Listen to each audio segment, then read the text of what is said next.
Welcome to the Deep Dive. We take stacks of research, dense clinical observations, and we try to turn it all into the knowledge you actually need.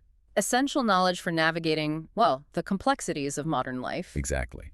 And today, we are walking straight into what feels like a paradox, definitely a major social taboo. We're talking about cuckolding, sometimes called hotwifing. But, and this is the crucial part, we're looking at it only through the lens of consensual non-monogamy, Yeah, C&M dynamics. right. That framework is absolutely critical because, historically, this whole idea is just dripping with shame, male humiliation, transgression. It's got a really negative rap. But the sources we've gathered, and it's a huge pile, meta-analyses, studies from places like Kinsey, Chapman University, loads of interviews, they tell a completely different story. Yeah, they really flip that script. They frame this, when it's consensual, mind you, as, believe it or not, a source of female empowerment. And even profound relationship enhancement is quite a claim. It is. So our mission today is pretty specific. We're zeroing in on the documented benefits of these CNM dynamics, specifically for the woman at the center of it all. We want to see how it fuels her agency, maybe strengthens the relationship itself, and drives personal growth. We're looking at it like a relationship structure, not a dysfunction. And just to, shake up those old ideas right from the start, let's hit the data. Huh?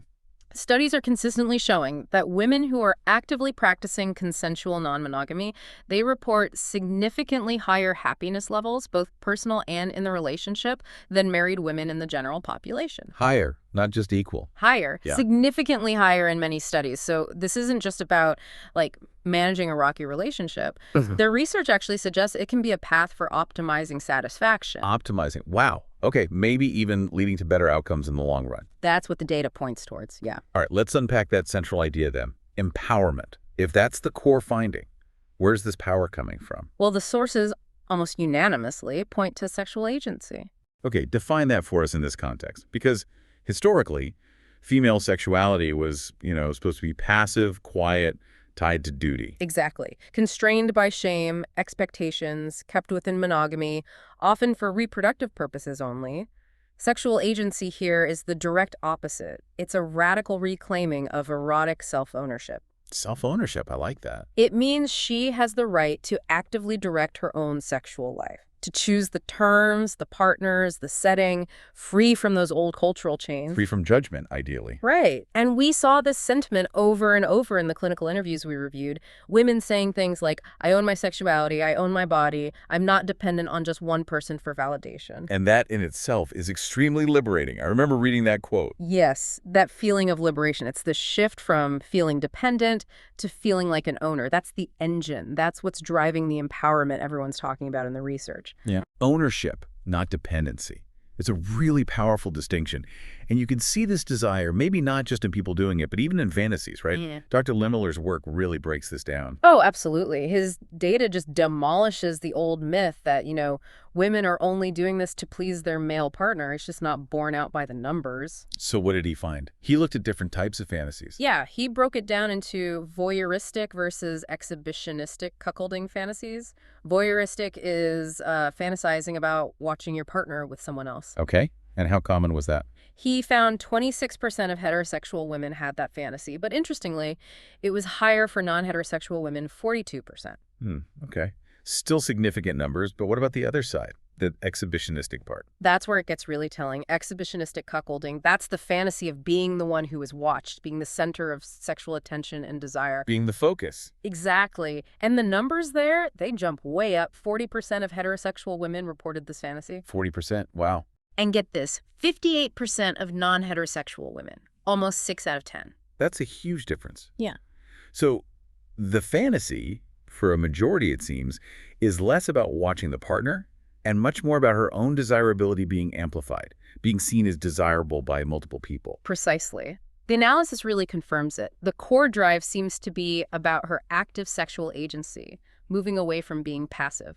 It's about being the desired object, the star of the show, so to speak. And that difference between hetero and non-hetero women you mentioned, What does that suggest? Well, one interpretation is that non-heterosexual women might already be operating a bit outside traditional sexual scripts, right? So maybe the barrier to imagining themselves in that central exhibitionistic role is just lower. That makes sense. But for all women, the fantasy points to this deep desire for their own attractiveness, their sexual power, to be the driving force of the whole dynamic. It's like this amplified validation loop. Which brings us straight to the Hotwife model. That term itself seems to center her. Absolutely. It explicitly frames her desirability and her sexual prowess as the central, celebrated asset in the relationship. Dr. Lee, a clinical expert, talked about this fascinating shift he saw. Right, away from the male fantasy. Exactly. Away from focusing on the guy's fantasy towards elevating her desires as the main event in cuckolding. She becomes, as one source put it, the architect of her own pleasure. Architect of her own pleasure. I like that framing. Her needs, her satisfaction, they come first. It completely flips traditional gender roles. It really does. And that external validation piece you mentioned, it's psychologically huge. Because it's not just her partner saying, you're desirable, which, he's kind of supposed to say. Right. It's easy to dismiss that sometimes. But this is external proof, undeniable proof of her allure coming from someone else. And crucially, her primary partner isn't just tolerating it. He's often actively encouraging it, even aroused by it. That sends a powerful message, doesn't it? Your appeal is immense, and I celebrate it. It's like validating her worth on a whole new level. It transcends typical compliments. It says, your power is undeniable. So she's not asking permission. She's asserting power. And this leads to what the research calls autonomy achievement. Yes, because she's the one making the key decisions. When does it happen? Who is the third party? What are the circumstances? She usually holds the ultimate veto power. So she's in the driver's seat. Completely. And this constant practice of making these autonomous, high-stakes decisions about her body, her pleasure, it builds incredible self-confidence. And the research shows this confidence doesn't just stay in the bedroom. No, absolutely not. The sources confirm it spills over. We see reports of career advancement, women setting stronger boundaries with friends and family, just asserting themselves more effectively in all areas of life. It's like learning to own your desires translates into owning your power everywhere else. It's a universal catalyst, it seems. Owning your choices without apology. That's powerful. Okay, this all sounds incredibly complex, though. I mean, managing all these decisions, emotions, it sounds potentially exhausting. It can be demanding, for sure. And society basically screams at us that bringing a third person into a relationship is the kiss of death, right? It's the ultimate betrayal. That's the standard narrative, absolutely. Yet here's this massive counterintuitive finding in the research. These relationships apparently don't just require superior communication skills, they actively create them. It's fascinating, isn't it? Communication becomes both the prerequisite and the reward. Like an advanced operating system for the relationship, forged under pressure. That's a great way to put it. You know, traditional monogamy can sometimes offer this illusion of safety through simplicity. You don't have to talk about certain things. Right, you can rely on assumptions, avoid difficult topics like, hey, I find other people attractive, or I have this fantasy. Exactly. Those can get swept under the rug. But in cuckolding or hotwifing dynamics, the stakes are just too high for assumptions. You have to talk. Silence is dangerous. And there's data on this. Yes, Dr. Heath Scheckinger's large-scale research really backs this up. When participants were asked about the benefits, guess what came in second highest? What was it? Enhanced honesty. 56% of participants cited it as a key benefit. 56%. That's extraordinary. That points to a level of radical honesty, emotional articulation that you just don't see in most relationships. It really does. It has to be developed. So what's the mechanism? How does this dynamic force such good communication? Well, I see it as kind of a three-part ongoing process. First, you absolutely must negotiate boundaries granularly. Like the hard limits, soft limits we'll talk about later. Exactly. What's okay, what's definitely not okay, what are we maybe curious about? Yeah. This forces couples to articulate desires and fears that, frankly, most couples never voice. Okay, that's one. What else? Second, you have to discuss really complex, often raw emotions. Jealousy, excitement, fear, insecurity. You can't just stuff those down when they're directly linked to actions being taken. They have to be processed out loud. Makes sense. And the third, and this one is maybe the most critical, the mandatory practice of aftercare. Ah, yes, aftercare. We hear this term a lot in these contexts. Explain what that involves and why it's so vital for building trust. Aftercare is essentially dedicated, intimate time set aside, usually right after an external encounter happens. It's all about emotional debriefing and reassurance. So it's like a scheduled check-in. It's more than a check-in, it's a ritual. It's the mechanism you use to demonstrate through focused attention and conversation that the primary bond, the core relationship, is still the absolute priority. Nothing has shaken that. And what happens during aftercare? The couple needs to talk honestly about what they felt, the good, the bad, the confusing. Did the boundaries work? Were any insecurities triggered? What needs came up? Dr. Christy Overstreet really emphasizes this isn't a one-off chat. It has to be an ongoing dialogue. So it's constant maintenance, constant refinement. Exactly. And this sustained, high-stakes communication practice, it forces partners to get incredibly good at articulating their emotional states. These are skills that then bleed over, improving how they handle conflict, how they support each other in all areas of their life. Wow.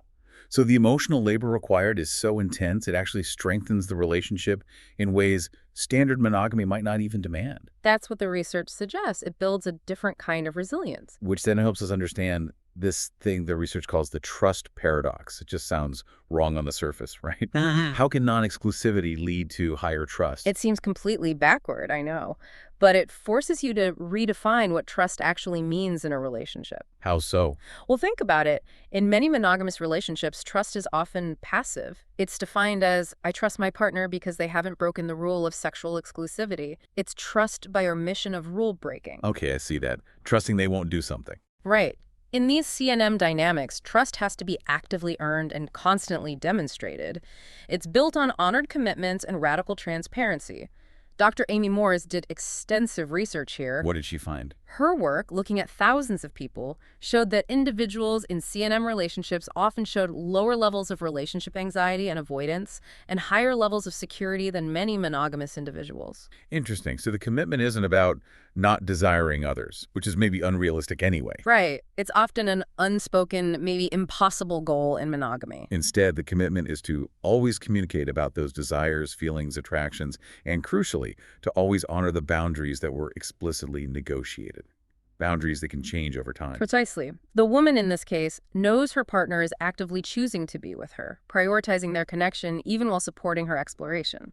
That builds a foundation of trust based on active choice and transparency, not just rule following. It's a trust that's been tested by fire, in a way. Exactly. If a couple can navigate something this complex, this emotionally charged, and come out the other side with their bond intact, maybe even stronger, that resulting trust is incredibly robust, arguably more secure than trust based solely on avoiding temptation. And this whole process, the shared navigation of complexity, actually increases intimacy. That still kind of blows my mind. It does seem counterintuitive, but it happens through shared vulnerability. You're laying bare your deepest insecurities, your wildest fantasies, maybe even uncomfortable feelings like jealousy, but you're doing it together in a space designed to be safe. So facing the hard stuff together strengthens the core bond. That's the idea. Women in these studies frequently report feeling closer, more seen, more deeply connected to their primary partners after successfully integrating these experiences. And it's not just anecdotal. There's research on intimacy levels. Yeah, some solid Norwegian research actually found a strong positive correlation between being in a consensual non-monogamous relationship and scoring high on standard relationship intimacy measures. Wow, so that really does debunk the assumption that exclusivity is the only path, or even the best path, to deep connection. It certainly challenges that assumption head-on. The quality of the connection seems to be about communication and vulnerability, not just the structure itself. Okay, so we've got this communication superpower fueling the relationship. What about the individual psychological benefits for the woman? The sources talk about something called compersion. Compersion, yes. This is often seen as like the emotional Mount Everest of these relationship styles. The pinnacle of growth. Why is it considered such an achievement? What exactly is it? So compersion is basically the opposite of jealousy. It's feeling genuine, empathetic joy when you see your partner experiencing pleasure or happiness with someone else. Okay, wait, not just tolerating it, but actually feeling happy for them. Exactly. It's a positive emotional response. It's rooted in a kind of non-possessive love. And developing it, that takes immense intentional emotional work. I can imagine. You'd have to work through so much stuff. Possessiveness, fear of being replaced, all that cultural programming that says your partner's desire for someone else is a threat to you. All of it. You have to basically rewire your brain to separate your partner's happiness from your own sense of security or self-worth. You need really secure attachment to get there. So, reaching a point where you can genuinely celebrate their joy without it feeling like it diminishes you, that's real emotional maturity. It really is. It signals profound relationship security, and it's not just a theoretical concept. There's science behind it. Yeah. Some fascinating neurological studies using fMRI scans looked at people experiencing compersion. They found it activates the same reward centers in the brain. The pleasure pathways. Exactly. The same ones that light up when you experience something good directly. This suggests it's a real, genuine, positive emotional state, not just, pretending to be okay with it. It's like overcoming the default jealousy response. Wow. Okay, beyond compersion, which sounds like a major achievement, how else does this dynamic offer psychological relief? Maybe compared to the pressures of standard monogamy. Well, there are two big areas of relief that stand out in the research. First is anxiety management, specifically around jealousy. How does that work? Doesn't introducing potential rivals increase anxiety? You'd think so, but research from places like the Newport Institute found something interesting. Women in these relationships actually showed reduced anxiety when they did feel jealous compared to monogamous women feeling jealous. Reduced anxiety when feeling jealous. How? Because they've learned and practiced the skills to handle it. They have the communication tools, the agreements, the aftercare rituals. Jealousy becomes data, okay, I'm feeling insecure, let's talk about why. Instead of a relationship-ending panic button, they build resilience through successful navigation. Okay, so they have a process for dealing with it, which lowers the overall anxiety. What's the second area of relief? It's about reducing performance pressure. Think about traditional monogamy. There's often this immense unspoken burden on each partner to be everything to the other person. The sole source of emotional support, intellectual stimulation, sexual fulfillment. Yeah. It's a lot. It's a huge amount of pressure. And the concept of diversified need fulfillment comes into play here. Meaning it takes the pressure off the primary partner to meet every single need, especially complex sexual needs if they differ significantly. When that specific burden is lifted, the performance anxiety drops. And maybe resentment doesn't build up as easily. Exactly. Resentment over mismatched libidos or unmet desires can be poison in a long-term relationship. By allowing those needs to be met elsewhere, within agreed-upon boundaries, the primary relationship is freed up. Freed up to focus on what it does best, like the emotional connection, the partnership. Precisely. Security, intimacy, companionship, shared life goals, those become the focus without the added weight of being the sole sexual provider. Okay, that makes sense. Now let's talk about identity. The sources mentioned this really accelerates personal identity development, especially around challenging traditional gender roles. Yes, absolutely. It pushes women to confront and dismantle that old, damaging Madonna whore complex. Explain that connection. Well, that complex forces women into one of two boxes.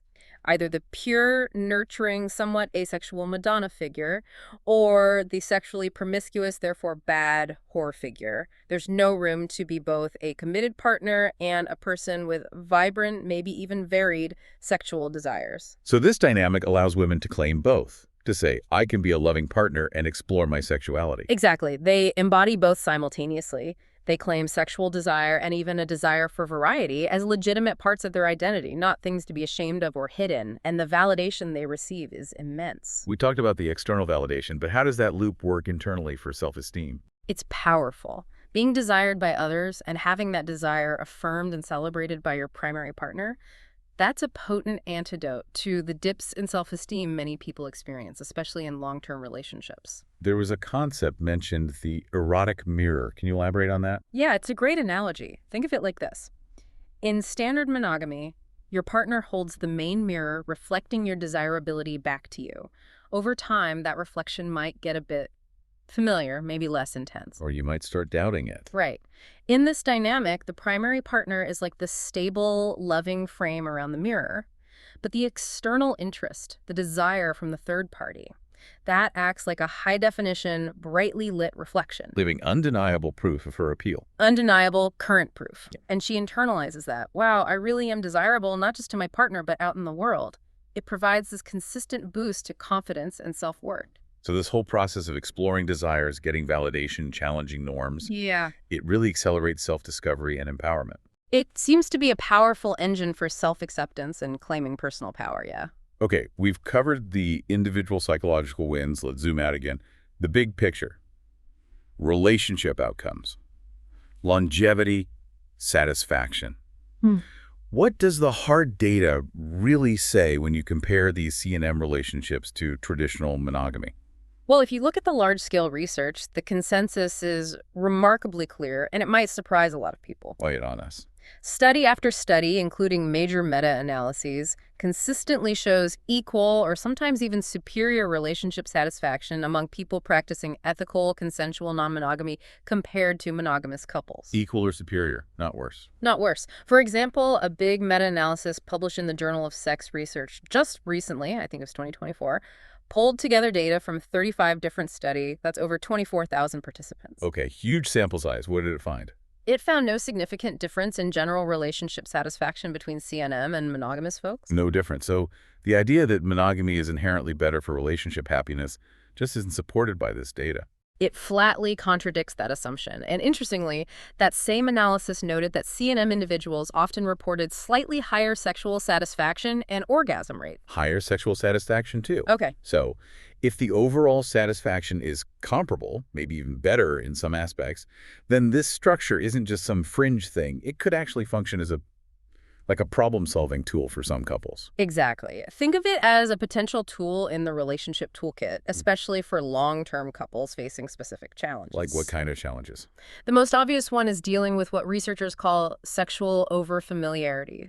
Monotony, boredom, the spark fading after many years together. The monogamy monotony. Yeah, that's real. It is. And introducing novelty and variety within clear, safe boundaries can genuinely reignite passion. It can bring focus back to the primary partner in new ways. Dr. Lehmiller's research touched on this directly. What did he find there? He found that couples who acted on these kinds of fantasies often reported being more satisfied, happier in their relationships afterward. They felt it had actively improved their connection. So instead of letting things like mismatched libidos or different kinks or just boredom become this corrosive force that breaks the relationship. Right, instead of letting it fester into resentment or lead to secret affairs. Yeah. They design a structure that openly accommodates those differences or needs. Precisely. And by doing that, you free the primary bond from that specific point of friction. We talked about this before. It lets the core relationship focus on its other strengths. Exactly. The emotional connection, the shared history, the partnership, the family goals, whatever holds them together, that becomes the focus without the constant pressure of being the sole source of sexual fulfillment for each other. That sounds like it could add remarkable stability in the long run. You're not letting one issue torpedo the whole thing. It builds resilience by addressing needs directly instead of suppressing them. Now, all those skills we talked about, the communication, the negotiation, the emotional intelligence that must have a spillover effect, right, into other parts of life. Oh, absolutely. The research strongly suggests this. The skills you gain negotiating these incredibly complex, high-stakes sexual and emotional boundaries, they are directly transferable. How so? Give some examples. Well, women in these dynamics consistently report becoming much more self-aware. Their emotional intelligence gets a serious workout, and maybe most practically, they get really good at setting boundaries. Boundary setting. That's a tough one for a lot of people. It is, but if you've successfully negotiated rules around external sexual partners, dealing with a difficult colleague, or navigating a tricky family situation, or just asserting your own needs in a friendship, it suddenly seems a lot less daunting. You've practiced the skills in a much higher stakes environment. Exactly. The expertise honed in the sexual and relational realm becomes this incredibly valuable asset in your professional life, your personal life, everywhere. It builds confidence across the board. Okay, we've painted a picture of some pretty significant potential rewards here. Empowerment, communication, trust, satisfaction. The potential is definitely there, yes. VUT. And this is a huge but. We absolutely have to stress the critical caveat that runs through all the research. Yes, this is crucial. This is a high-risk, high-reward path. The benefits are not automatic. They absolutely depend on having a strong, healthy foundation before you even think about starting. Could not agree more. This cannot be emphasized enough. The research is unanimous on this. Do not use this as a Band-Aid. Right. This is not something you try to save your marriage. Absolutely not. If your relationship already have major cracks, trust issues, poor communication, high levels of anxiety, insecurity, abandonment fears, introducing this level of complexity is almost guaranteed to be disastrous. It'll likely just blow things up. It will likely magnify the existing problems exponentially. Success absolutely requires things like secure attachment styles, good baseline emotional health, and honestly, pre-existing excellence in communication. Excellence, not just competence. Excellence. You need to be starting from a place of strength. Okay, so for those couples who do feel they have that strong foundation, who are secure, communicate well, and are genuinely curious about exploring this, the sources offer a kind of roadmap, right? A framework for doing it safely and ethically. Yes, like a high-stakes checklist to maximize the chances of a positive outcome and minimize harm. Let's break that down, maybe into phases. What's the absolute first step? Phase 1, motivation and boundaries. Before anything else happens, you need deep clarity here. So talk about why. Why are we considering this? Exactly. Each person needs to do some honest self-reflection first. What am I hoping to get out of this? Is it curiosity? Variety? Exploring power dynamics? Validation? And then you need a really open, collaborative discussion. Are your motivations aligned? Or at least compatible? You need to be on the same page about the why. Absolutely. And then you build the safety architecture. Yeah. The boundaries. You have to get crystal clear. And divide them up. Hard limits, soft limits. Yes. Hard limits are the absolute non-negotiables. Breaking these likely ends the exploration, maybe even the relationship. Things like, say, no unprotected sex, ever. Or maybe no overnight stays, or no emotional affairs. Whatever is inviolable for you both. Okay, those are the bright red lines. What about soft limits? Soft limits are more like yellow lights. They're areas you might be willing to explore cautiously, but you want to proceed slowly and check in frequently. Maybe it's about specific types of activities, or certain locations, or how much information is shared. These can be revisited and adjusted. And the key is no assumptions, right? Spell it all out. Assumptions are the enemy here. Vagueness leads to misunderstandings and hurt. The ability to even have this detailed conversation is often the first litmus test of whether a couple is ready. Okay, solid foundation, clear motivations, boundaries mapped out. What's next? Phase 2. Phase 2, vetting and safety. This is about the practicalities, especially concerning the third party, the bull. How do you choose? What are the rules there? The couple needs to agree together on the process for selection and the qualities they're looking for. And the advice is to focus heavily on vetting for respect, discretion, emotional maturity, not just physical attraction. Because this person's behavior impacts the primary relationship. Hugely. They need to be trustworthy. And critically, this phase is where you lock down the sexual health protocols. Non-negotiable, I assume. Absolutely non-negotiable. Mandatory recent STI testing for everyone involved, full disclosure, and ironclad agreements about safe sex practices for every single encounter. The woman's physical safety and the primary partner's safety must feel completely secure. Okay, vetting the person, ensuring physical safety. Then comes managing the emotional side during and after. Phase 3. Phase 3, emotional safeguards. This is about having a plan before intense emotions inevitably come up. Planning for jealousy or insecurity. Yes. The research suggests agreeing beforehand that feeling jealous isn't a sign of failure. It's just data. It signals an unmet need or an insecurity that needs attention. So how will you address it when it happens? What support does each person need? And this is where aftercare comes in again, right? Right. As the central safeguard. It's the absolute centerpiece of this phase, that mandatory aftercare ritual we discussed. It needs to be planned. When will it happen? Where? For how long? Can you give a practical example of what that looks like based on what clinicians observe? Sure. It often involves immediate physical closeness, maybe cuddling, holding hands, non-sexual touch. Then a structured but gentle verbal debrief. The primary partner might initiate, asking open-ended questions. How are you feeling right now? Tell me about the experience. Is there anything you need from me? Do you feel safe and loved?